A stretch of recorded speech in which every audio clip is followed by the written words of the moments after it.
yeah, people are. I mean, some of the stuff. But then when you say something back, like if someone says something nasty to me and I say it back, I'm the bad guy.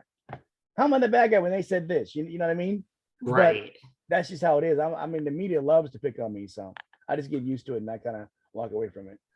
The media does love to pick on you. There's been a lot written about you throughout the years. Like, Oh yeah. what's one or two things where something you've read where you're just like, oh my God, Well, guys, what's get it crazy right. is like they never talk about how long I've been sober. They don't talk about that. They always act like I still using yesterday, but they don't do it to no other actor. I don't see them do it, but just really me. Like they'll be talking about something new I'm doing, and all of a sudden they bring up and in 1985, and it's like, oh come on, dude, really? You're gonna bring up something that long ago, 30 years ago, you're gonna bring stuff up? It's terrible, and it has made me shy away from the media a lot. Made me shy away from a lot. Really, because you just feel you start getting into something and somehow it goes in that Oh direction. yeah, that's what they always want to do because it sells better for them, you know. Right. Look, I mean, it's almost a positive thing that you've had these things in the past and now here we are. Like, Oh yeah. yeah, the media doesn't often like a positive spin on things. What about to that point, like when they say, like, I remember personally, like when Charlotte Rae passed away, like, I don't know if you remember this, there was this whole thing. You were the last remaining surviving member of the original Diff'rent Strokes cast and all Diff'rent Strokes curse. This was everywhere. Dana, Oh yeah. like, that's like, where does that come from? Like, is that I like, have no idea where the curse comes from. It makes no sense to me because my idea is if it was a curse, I would have been dead long ago. Obviously, it's not a curse. People died. Some people died tragically, but I think people in life die tragically and die unfortunately early sometimes. But if I'm still here, then definitely ain't a curse. Or I've beaten a curse, but I got a lucky charm around my neck. No, it's not a curse. this is just life, right? Yeah, and then they try to say that all child stars get in trouble. That's a lie too. It's only a few of us that have gotten in trouble. I don't know why they blame all the rest of people that aren't doing anything, but that's what they do. That's who they are. That's what they do. Right. There is this perception that, Mhm. right, all, recovering child star, but you Yeah, are totally like yeah, BS, right? yeah. It's BS, totally BS.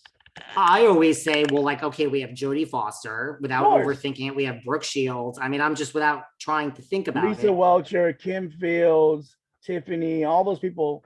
I can name you for. I always say for every one you name, I'll name 40 that don't have any issues. Right. By the way, Kim Fields was on a whole season of The Real Housewives of Atlanta. So Yeah, I know. She told me she didn't like it. She got out. she did not like it. She Yeah, got out. that's not So for Kim. That's not for Kim. Like, there's no way I could do something like that either. I wouldn't want to do that. No way, man. That's insane. it's, I love seeing her there just because who doesn't Mhm. love a little facts of life action? But yes, it was not for Kim. Yeah. But to your point, like, look, in your memoir Killing Willis, like, you have been open, like, you talk about being honest, like, Yeah, at least that's commendable, right? Like, the media tries to put this negative spin. of course. At least you're being honest and saying this is all the stuff that happened to me and here I am. Like, everyone has a story, right? Exactly. Yeah, but everyone, the media acts like that everyone doesn't have a story. That's the issue. Right. Of Everyone's got a story. course, of course. You have, like I said, like, you've been sober, you've beat addiction. Like, what would you say to, your Lamar's sober coach now? Like, what would you say to all the people listening to this that are struggling? Like, what's one piece of advice? I always say that if you're not ready, stay out there. If you're ready, come in because we got a warm seat for you. That's nice. And what about, this whole thing has been, I mean, she's since retracted this, like Demi Lovato came out that she was California sober. She's since taken that back. But a lot of people run with that like, I just drink, I just smoke pot. But I mean, do you believe in this in between? Is it just case by case, or do you really believe? Well, I don't think that everyone has an addiction. I think that some people are just saying that to be a part of, you know what I mean? Because it's the way people are treated now.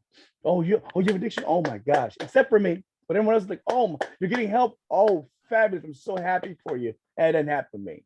Not at all. But it has happened for other people. I almost think, like, I mean, I could be wrong. Like, it's like a sign of the times of, like, right, like, now I had Mackenzie Phillips on recently and, like, we totally bond. And she's like, now you do A and B and C and right. But she's like, anyone that had this in the past, it was like a black X. And now it's like, oh, let's, coddle you and get you help. Well, look how many times Ben Affleck went to rehab. He's not starving his star power. He's still all Ben Affleck. He's with Jennifer Lopez. Oh yeah, come on. The dude just got out of rehab a month ago, you know what I mean? But they don't care. Now just, people are able to show this a lot better, and society realize that all these people have this situation, but why can't they realize with us? Now that I got all this time, realize that, oh, maybe wow, he's really gotten past it, but they still want to bring it up, act like it's yesterday and not 30 years ago. Was any part of that like influence your decision to go in the Big Brother house, or it was just like, give me the money and let me go? No, or... I didn't go for the money. I went, beginning, they talked me into it, and I went, and I realized that it was something I wanted to do. I think it was a very positive spin on me to learn more about myself and other people, and I realize now that, the Todricks out there that are like that, I don't need to be around those kind of people, people who, tell you one thing and do the opposite. I don't want to be around them either. I'm going to be around people who are honest and fair and, want to live life the right way, not the wrong way. That's really a positive thing. Do you think you'll have like less tolerance now because of this whole thing with Todrick, and like to some extent, Misha, like where you see people come into your life and, like, are you more on guard now of people? Oh, I'm way more on guard now. That's for sure. That's what I learned. I'm way more on guard. The Mishas and Todricks won't do that to me anymore. Nowhere in life. See, I'm just born and raised in New York City. So I'm just, you're in New York City. Yeah, that's different. I love you. New York City, get a rope. Remember that in the commercial? Yes. I mean, I love everyone, but as far as trust, that's a whole nother story. But I'll welcome you. I'm just on guard of like, what do you want from me? And like, yeah, exactly. I get it. What about like, do you have, I mean, I know you don't watch reality TV. Do you have any like guilty pleasures? Like, is there any TV you watch? I'm a video game player. I play video games. Like when we hang up, I'm going to get online and start playing. Really? Oh, yeah. Maybe there'll be a reality show video player competition. We've done everything else. There's a lot of money in video game. I don't know if you know that. These people, they go out and they have teams. Like I think Joe Montana, a bunch of Rick Fox, they have teams, and they make, those teams can make $7 or $8 million a year playing video games. It's a lot of money. I'm looking for it. Yeah. Wow. Do you want to do, now that you're out and it's like, do you want to do any more acting? Like, I mean, I know like everybody loves Chris. I have a lot of stuff on the works that we're getting ready to start doing. I have a company called Predator Apex, and we're going to start producing a lot of shows. So, wow. What about in front of a live audience, in front of a studio audience? They, they're covering all these shows. They did Diff'rent Strokes. We were supposed to do a Diff'rent Strokes reboot, but Sony kind of, I guess, let it lag. I don't know what's going on with Sony. I had signed all the contracts and everything with Sony, but I think maybe after this, maybe they'll see that it should be done. I think it's a show that should be seen out there again in America, and it will help because we were going to reverse the idea.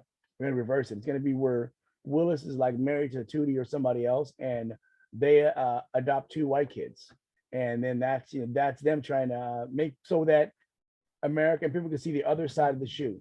You know what I mean? We said we saw the black side. Let's see the white side and see how difficult it is for them. I think it'd be great. I love this. Yeah. So it was going to be you, obviously, maybe married to Kim Fields. I mean, that's Tootie. Yeah. And then amazing. That's amazing. And what Sony is delaying? Come on, Sony, let's get this done.